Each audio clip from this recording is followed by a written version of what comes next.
नमस्कार। मेरा पूरा देश सुन रहा है। राष्ट्र की आवाज 140 करोड़ लोगों की एक ही आवाज। आपके साथ मैं हूं सरफराज। मैं सरफराज सैफी आपको बताना चाहता हूं, हिंडनबर्ग एक बार फिर से चर्चा में है।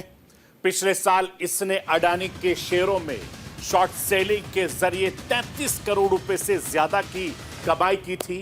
एक बार फिर हिंडनबर्ग ऐसा ही कर रहा है।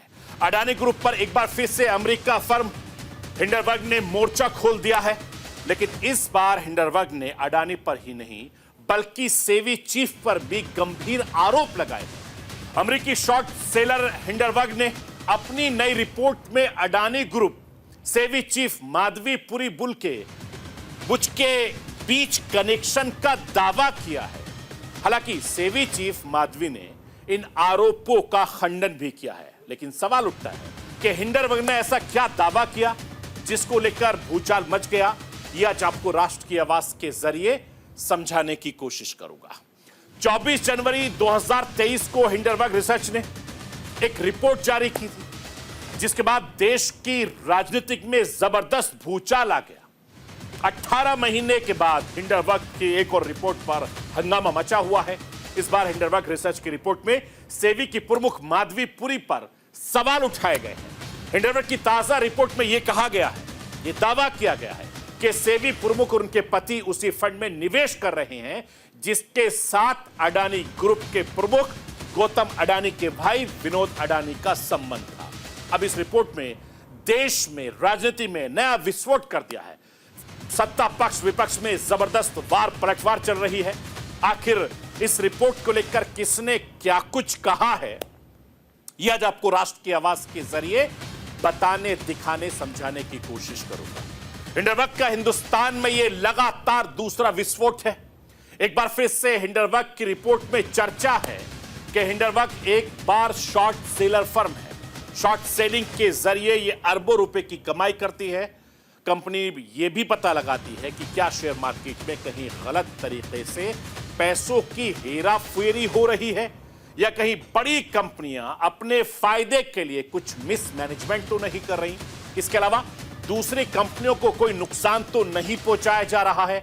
अभी तक कंपनी 16 कंपनियों के बारे में खुलासा कर चुकी है। लेकिन सबसे बड़ा सवाल यह है कि इस कंपनी की शुरुआत कब और कैसे हुई, यह राष्ट्र की आवाज के जरिए आज आपको बताने की कोशिश करूंगा।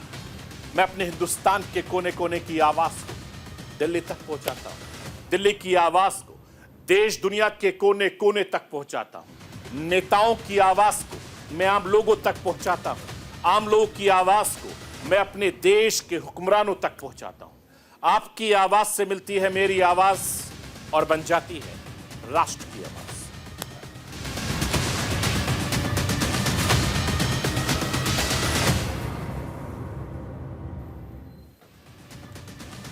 करीब 1.5 साल बाद हिंदुस्तान में हिंडनबर्ग की रिपोर्ट ने एक बार फिर से हड़कंप मचा दिया। 1.5 साल के बाद एक बार फिर से हिंडनबर्ग फाइल्स खुल गई है।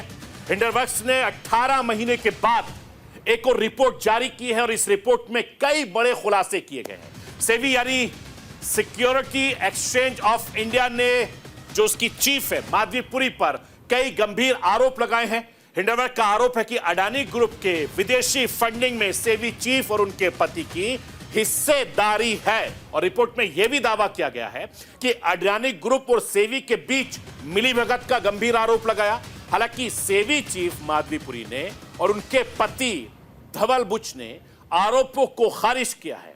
बुच दंपति का कहना है कि कुछ भी नहीं छिपाया गया, आरोपों में कोई सच्चाई नहीं है।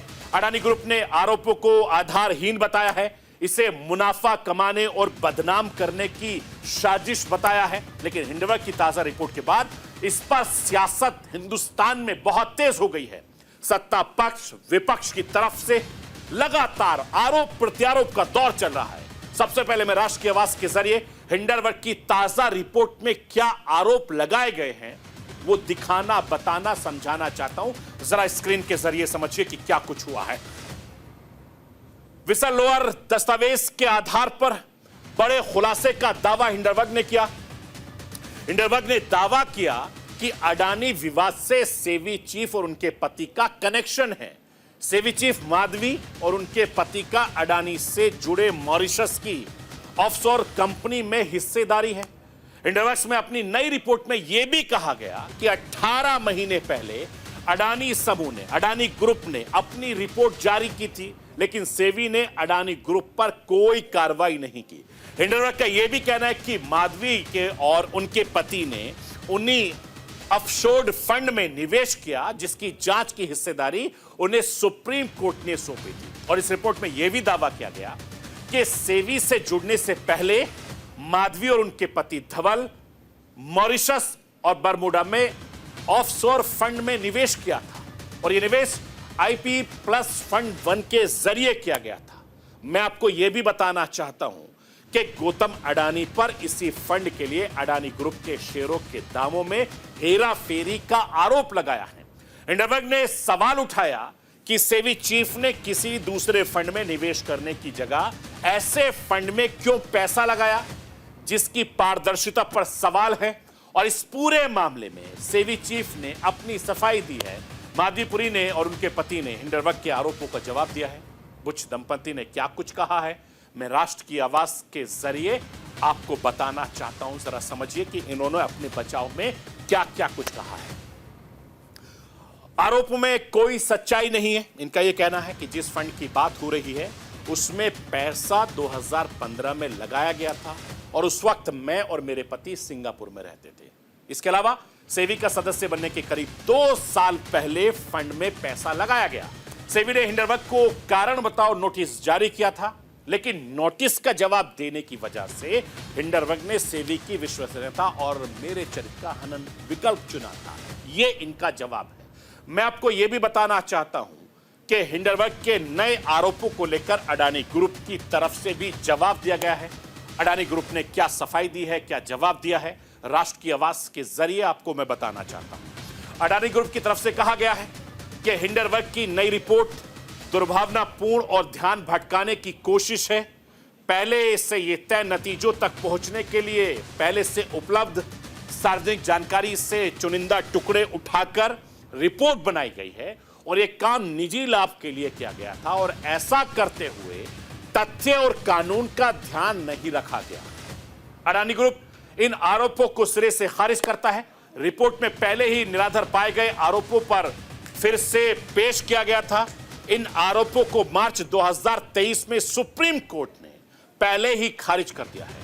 हम दोहराना चाहते हैं कि विदेश में हमारा निवेश पूरी तरीके से पारदर्शित है और सारी जरूरी जानकारियां बराबर तमाम कागजात में सार्वजनिक की जाती है।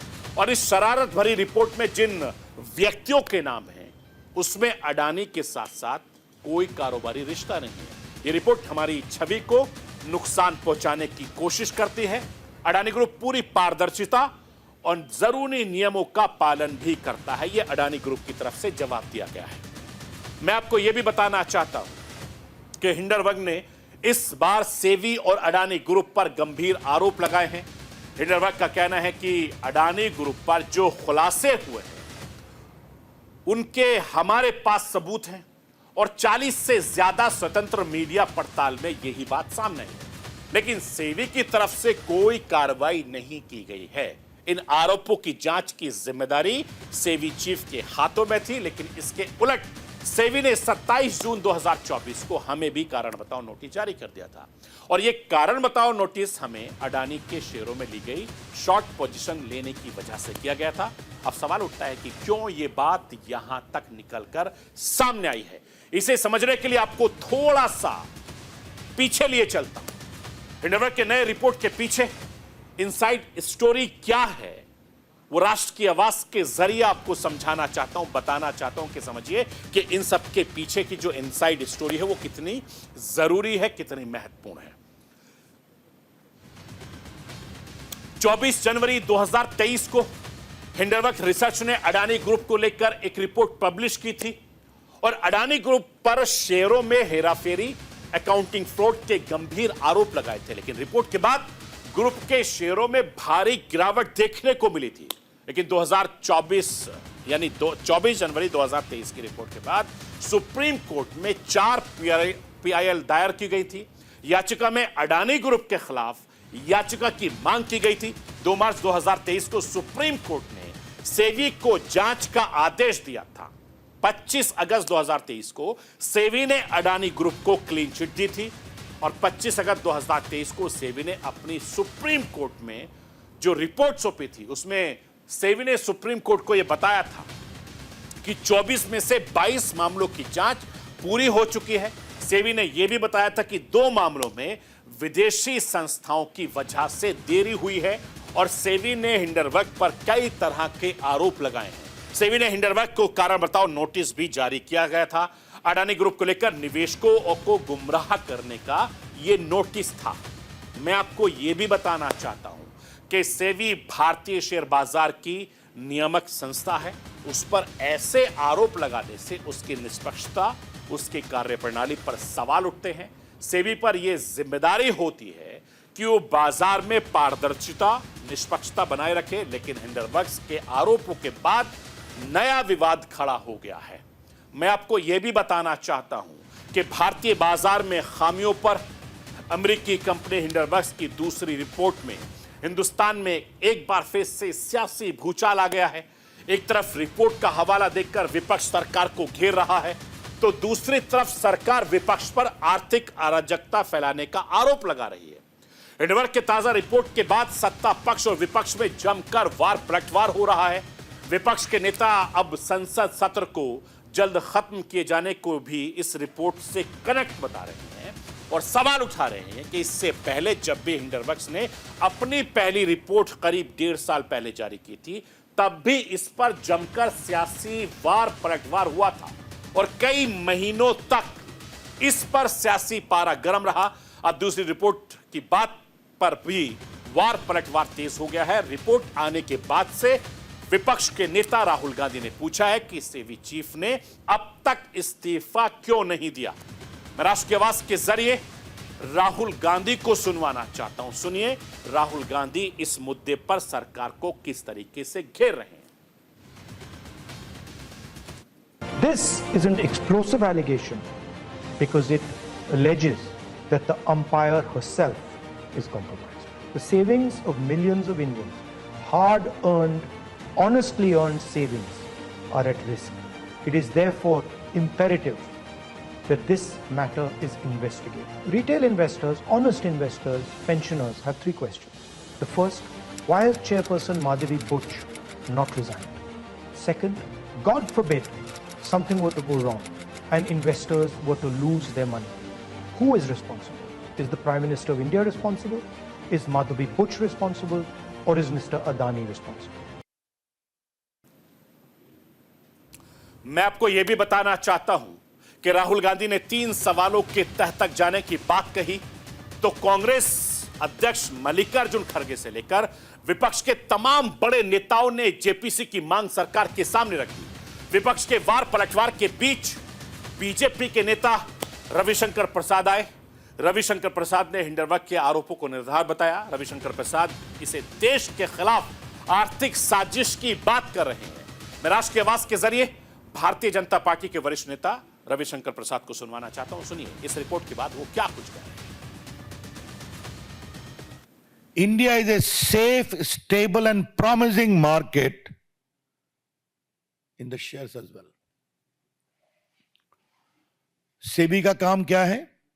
सेबी को उसकी कानूनी जिम्मेवारी है कि ये मार्केट ठीक चले।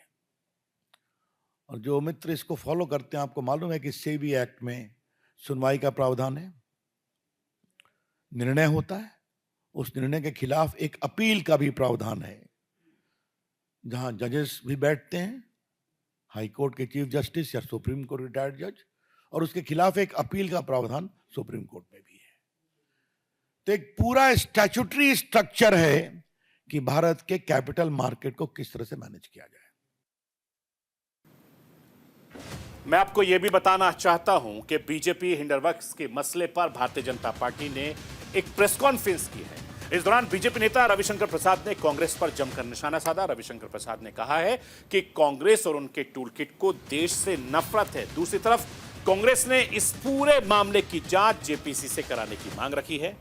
मैं राष्ट्र की आवाज के जरिए आपको भारतीय जनता पार्टी के नेता रविशंकर प्रसाद और कांग्रेस के नेता सुप्रिया सिनेत को सुनवाना चाहता हूं। सुनिए दोनों नेता किस तरीके से आरोप प्रत्यारोप लगा रहे हैं।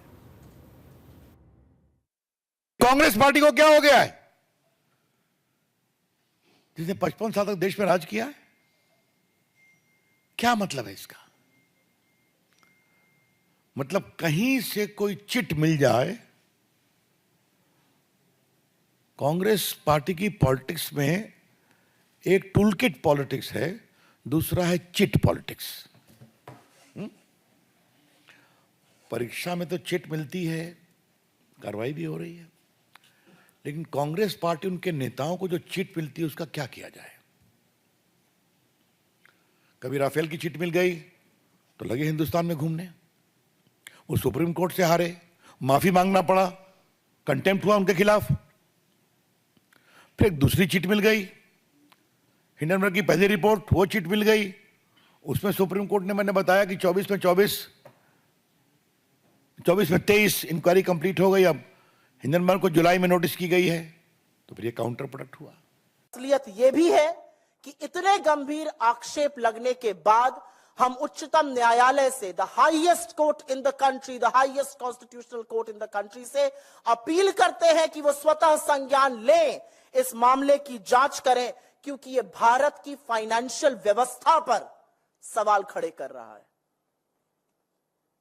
असलियत यह है कि इस महाघोटाले की जांच सिर्फ और सिर्फ जेपीसी से हो सकती है, जिसका गठन नरेंद्र मोदी करने से डरते हैं। लेकिन कब तक डरिएगा आप और कब तक बचाइएगा अडानी को?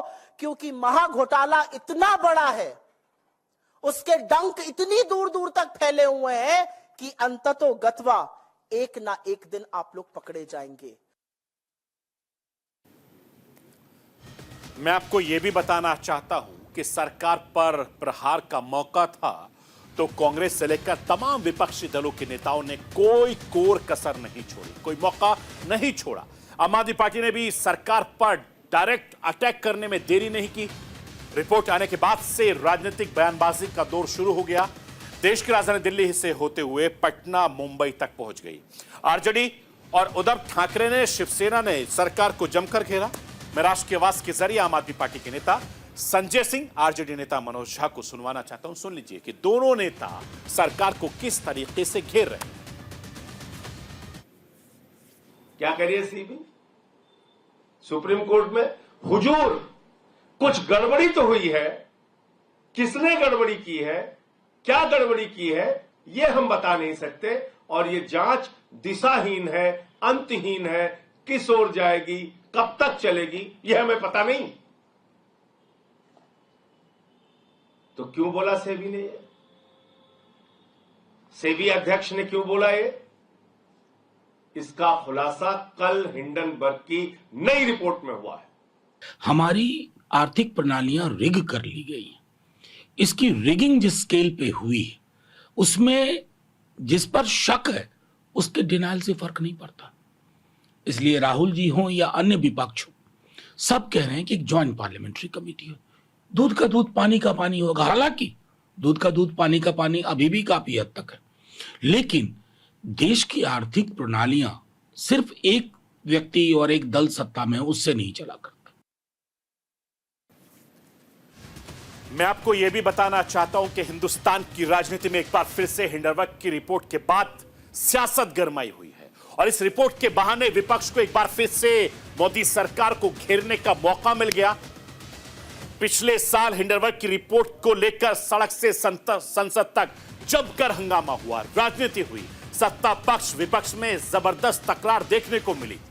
हिंडनबर्ग की रिपोर्ट जारी होने के बाद से शेयर मार्केट में जबरदस्त तरीके से भूचाल आ गया था।